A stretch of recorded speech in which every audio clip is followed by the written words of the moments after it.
चूल्हा मिट्टी का, मिट्टी तालाब की, तालाब ठाकुर का, भूख रोटी की, रोटी बाजरे की, बाजार खेत का, खेत ठाकुर का, बैल ठाकुर का, हल ठाकुर का, हल की मूठ पर हथेली अपनी, फसल ठाकुर की, कुआं ठाकुर का, पानी ठाकुर का, खेत खलिहान ठाकुर के, गली मोहल्ले ठाकुर के, फिर अपना क्या, गांव, देश, शहर। और मैं फिर से क्लैरिफाई करता हूं, वो ठाकुर मैं भी हूं, वो ठाकुर संसद में है, वो ठाकुर विश्वविद्यालयों में है, वो ठाकुर विधायिका को कंट्रोल करता है। इस ठाकुर को मारो जो हमारे अंदर है।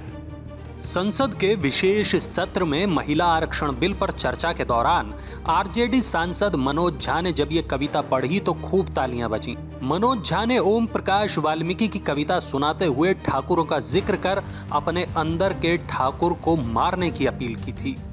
मनोज झा के इस बयान पर घमासान मच गया है।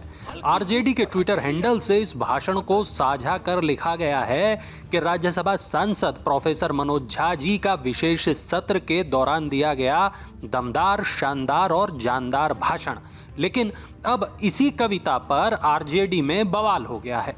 ठाकुरों को लेकर दिए गए इस बयान पर लालू यादव की पार्टी दो फाड़ नजर आ रही है। पार्टी के बाहुबली नेता आनंद मोहन और उनके विधायक बेटे ने मनोज झा के खिलाफ मोर्चा खोल दिया है। एक इंटरव्यू में आनंद मोहन ने कहा कि मैं होता तो मनोज झा की जीभ खींचकर फेंक देता।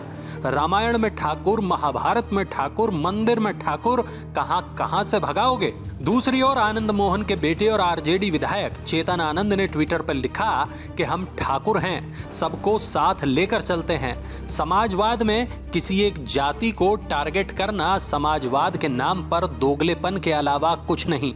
जब हम दूसरों के बारे में गलत नहीं सुन सकते तो खुद पर अभद्र टिप्पणी बिल्कुल बर्दाश्त नहीं करेंगे। बाद में चेतन आनंद ने फेसबुक पर एक वीडियो पोस्ट कर मनोज झा पर हमला बोला। आप आइए, बोल दीजिए ठाकुरों के बारे में, एक पोयम पढ़ दीजिए और हम लोग चुपचाप बैठ जाएं। ये सब हम लोग से बर्दाश्त नहीं होने वाला है। खुल करके और जम करके विरोध करेंगे और कान खोल करके सुन लीजिए सब लोग कि एक जात दो जात को जो है टारगेट करके कभी पॉलिटिक्स नहीं की जा सकती है। सबको साथ लेकर के पॉलिटिक्स की जाएगी जब भी की जाएगी। और जो भी ये मास्टरमाइंड बन रहे हैं, जो लगातार बयानबाजी जो है गलत कर रहे हैं पार्टी में रह करके, उन सब के को जो है पब्लिकली माफी मांगनी चाहिए। मनोज झा के बयान से सिर्फ आरजेडी में ही कलेश नहीं है। बिहार से बीजेपी के राजपूत विधायक नीरज बबलू भी मनोज झा पर भड़क गए हैं। नीरज बबलू ने कहा कि अगर मनोज झा मेरे सामने ये बयान देते तो पटक के मुंह तोड़ देता।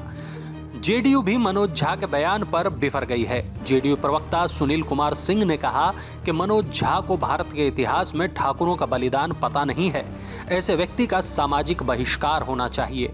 जेडीयू प्रवक्ता ने आगे कहा कि मनोज झा अपने अंदर के ठाकुर की बात क्यों करते हैं, वो अपने अंदर के ब्राह्मण को मारने की बात करते। यानी कुल मिलाकर ये लड़ाई ठाकुर बनाम ब्राह्मण की बन गई है। भले ही कविता की शुरुआत में मनोज झा ने एक तरह से डिस्क्लेमर दे दिया था कि इसमें जो प्रतीक है वो किसी जाति विशेष के लिए नहीं है, लेकिन राजनीति में कोई डिस्क्लेमर नहीं चलता है। यहाँ तो छोटी से छोटी बात का बतंगड़ बन जाता है। अब देखना होगा कि मनोज झा इस पूरे विवाद पर क्या सफाई देते हैं और खासकर अपने पार्टी के भड़के नेताओं को कैसे समझा पाते हैं।